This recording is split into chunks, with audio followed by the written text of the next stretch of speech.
एक्सपोर्टसाठी वेगळं पॅकिंग करावं लागतं का?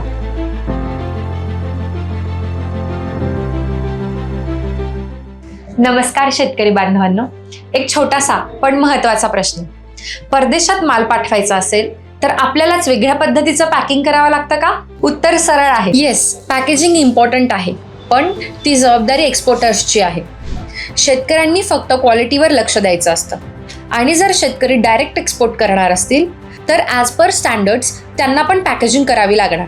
आंतरराष्ट्रीय बाजारात माल पोहोचवण्याचा प्रवास लांब असतो, कधी जहाजाने तर कधी विमानाने. म्हणूनच त्यासाठी योग्य व्हेंटिलेशन, मजबूत बॉक्स, लेबलिंग, बारकोड आणि त्या देशानुसार नियम पाळावे लागतात. ही संपूर्ण पॅकिंग प्रक्रिया एक्सपोर्ट कंपनी हाताळते. तुम्हाला फक्त एवढंच पाहायचं असतं, माल ताजा, स्वच्छ आणि नीट हाताळलेला असावा. उरलेली तयारी आमची जबाबदारी, कारण शेती ही तुमची ताकद आहे आणि आंतरराष्ट्रीय मार्केटपर्यंत तुमचा माल पोहोचवणं ही आमची. एक्सपोर्ट पॅकिंगची संपूर्ण प्रक्रिया समजून घ्यायची असेल तर आजच खेतसे एक्सपोर्टर्सला फॉलो करा किंवा थेट संपर्क साधा.